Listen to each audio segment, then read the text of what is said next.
Good morning, ma'am, sir. I am Mayros S. Pagdilaw. My report is all about Culvert's Theory of Moral Development by Charlene May B. Buno. Lawrence Culvert. Culvert's timeline. Year October 15, 1927. Born in Bronxville, New York. 1948, he enters the University of Chicago and completes his bachelor's degree in psychology in 1 year. 1949, begins his doctoral work at the University of Chicago. 1957 to 1958, completes his doctoral dissertation research on the moral development of children. During 1968, as a result of his dissertation research, Culvert found professional fame.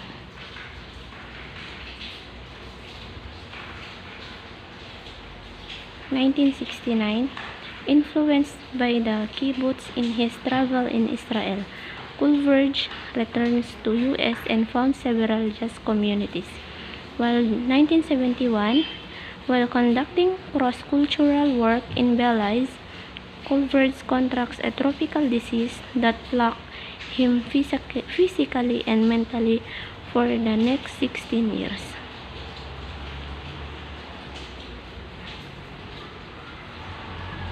In 1987, on leave from a Massachusetts hospital where he is seeking treatment for the above illness, Culvert commits suicide by drowning himself in Boston Harbor. He was 59 years old. Theory of moral development. Culvert's extended Piaget's theory proposed that moral development is a continual process that occurs throughout the lifespan. Sinasabi rin dito na ang Culvert's extended Piaget's theory ay tungkol sa continual process or tuloy-tuloy na proseso na kung saan nangyayari sa buong buhay. Next, use Piaget's storytelling technique to tell people stories involving moral dilemmas. Ginamit rin ang pamamaraan ng pagkukwento ni Piaget to tell people stories na may kinalaman sa mga moral dilemmas.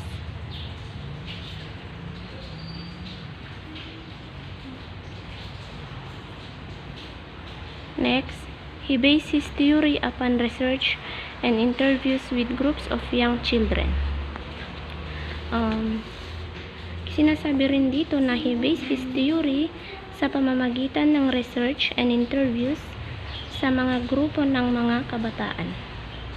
A series of moral dilemmas were presented to these participants, and they were also interviewed to determine the reasoning behind their judgment of each scenario.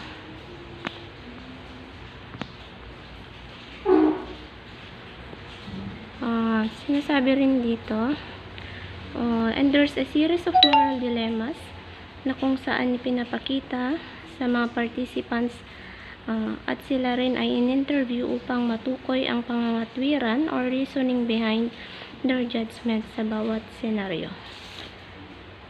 Next, one of the best known stories of Culvert during 1958 concerns a man called Haynes who lived somewhere in Europe. A woman was near death from a cancer. One drug might save her from form of iridium that druggist in the same town had recently discovered. The druggist was charging 2,010 times what the drug cost him to make.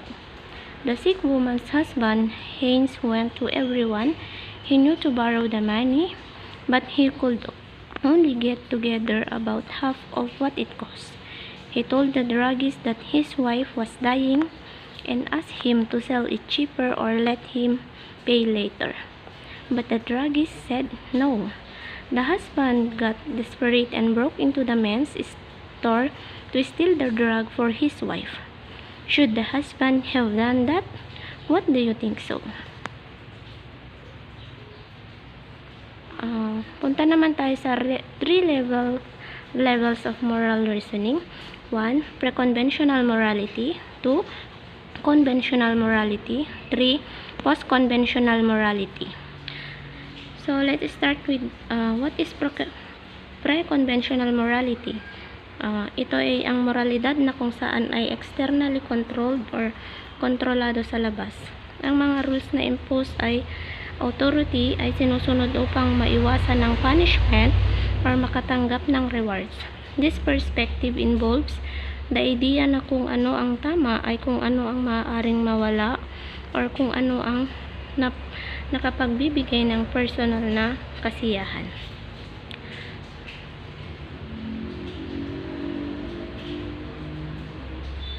Pro-conventional morality, age 4 to 10.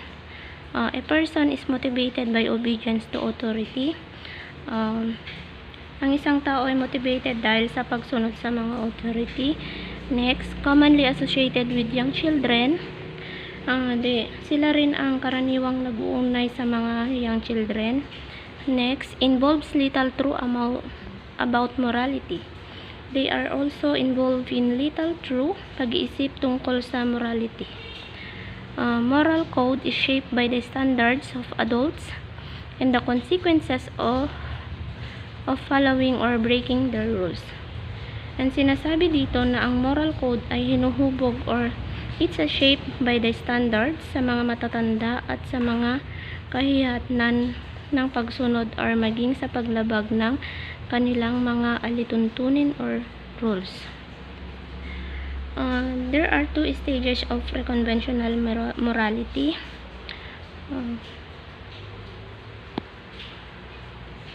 Obedience and punishment.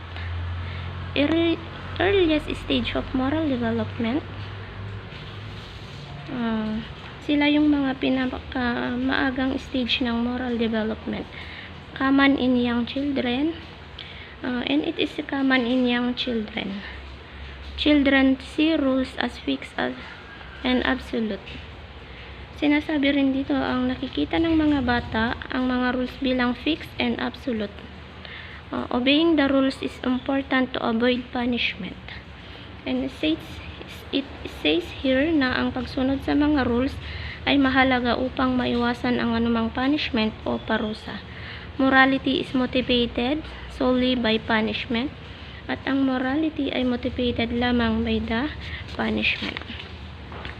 The second stage is individualism and exchange, at ang individualism and exchange stage of moral development. Sinasabi dito na number 1, children account individual points of view.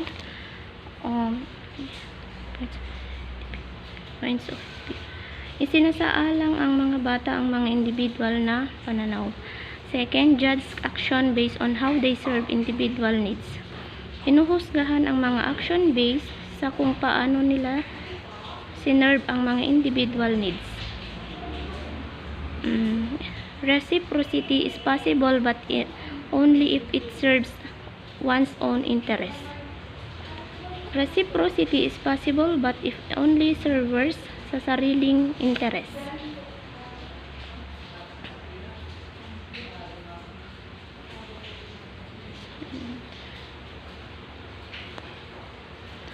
Sinasabi rin dito na kinikinlala ang mga bata na hindi lamang isang pananaw, kundi ang iba't ibang individuals ay mayroon iba't ibang pananaw rin.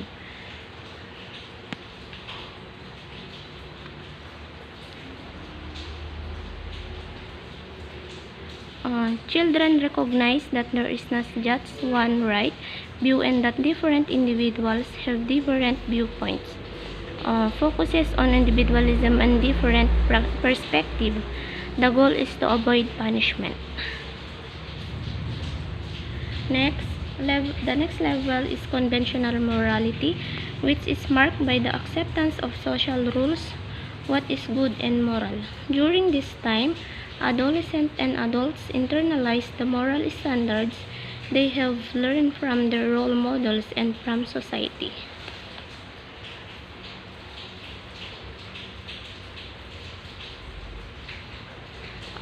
age 10 to 13. People focuses on following social norms and customs. At ang mga tao ay nakafocus sa pagsunod sa mga kaugalian sa lipunan. Begin to internalize the moral standards of valued adult role models. They begin to internalize ang mga pamantayang moral o valued adult role models. Reasoning is based on the norms of the group to which the person belongs. Ang kanilang mga pangangatwiran ay nakabatay sa mga pamantayan ng group na kinakabilangan ng mga tao. Stage 3.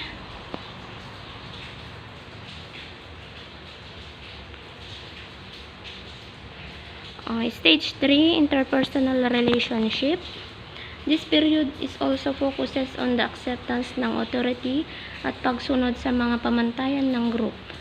There are 2 stages of this level of morality. Stage is interpersonal relationship, also known as a good boy or good girl orientation. Kilala rin as good boy or good girl orientation. Focus on living up to social expectations and roles, na kung saan nakafocus sa pagsasabuhay ng mga social expectations at tungkulin sa lipunan. Emphasize on conformity, being nice. It emphasize sa pagsasang-ayon or pagiging nice.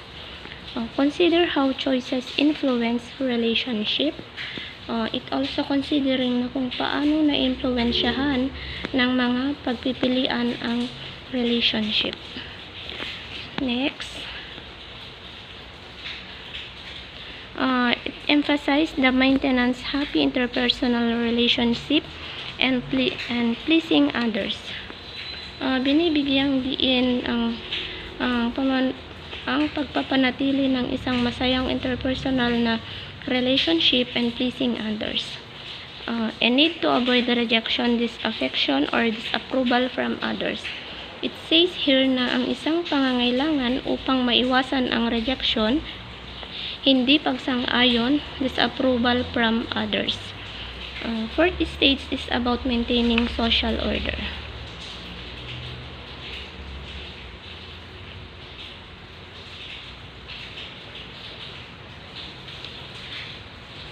This stage focuses on ensuring that social maintain at this stage of moral development. Consider society as a whole when making judgments. It considers the society as a whole kapag gumagawa ng mga judgments. Focus in on maintaining law and order by following the rules, doing one's duty, and respecting authority. This is also focusing sa pagpapanatili ng batas at kaayusan ng pamamagitan ng pagsunod sa mga rules, doing one's duty, and paggalang sa authority. Next, please individuals to maintaining social order by following social norms, customs, and laws. It also it please also individuals na mapanatili ang kaayusan sa lipunan at sa pamamagitan ng pagsunod sa mga pamantayan, kaugalian at sa batas ng lipunan. Becomes aware of the wider rules of society to avoid guilt. Nagiging aware sa mas malawak na mga rules ng lipunan upang maiwasan ang pagkakasala. Next, a need to not to be criticized by a true authority figure. Isang need rin na wag punahin o i-criticize ng isang tunay na authority figure. The last level is post-conventional morality. At this level of moral development, people develop an understanding of abstract principles of morality.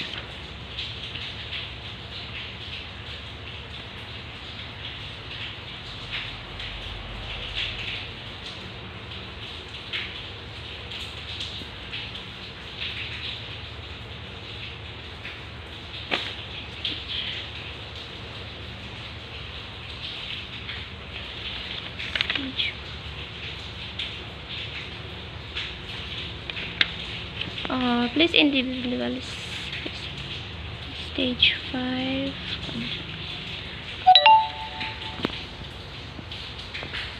Begin account to differing values, opinions, and beliefs of other people. Laws are important, but members of the society should agree upon these standards. Sinasabi rin dito na ang mga batas ay importante, ngunit ang mga members ng lipunan ay dapat mag-agree ayon sa kanilang standards. Next. Becomes aware there are times when they will work against rules or the interests of particular individuals. Nagiging aware ang pagkakataon na sila ay gumawa ng against sa mga rules or sa interest ng mga particular na individual. Emphasize on the social contract and maintenance of individual rights. It is also emphasize on the social contract and maintenance ng individual na karapatan.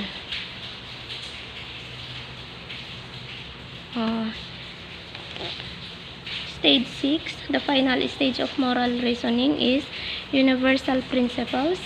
Reasoning is based on universal ethical principles and abstract reasoning, which reasoning ay nakakabatay sa universal ethical principles and abstract reasoning. Follow these internalized principles of justice even if it's against the law. It follows ang mga internalized principles ng justice kahit na ito ay labag sa batas. Moral judgment is motivated by one's own conscience. The moral judgment ay motivated sa sariling konsensya. Next. People have developed their own set of moral guidelines which may or may not fit the law.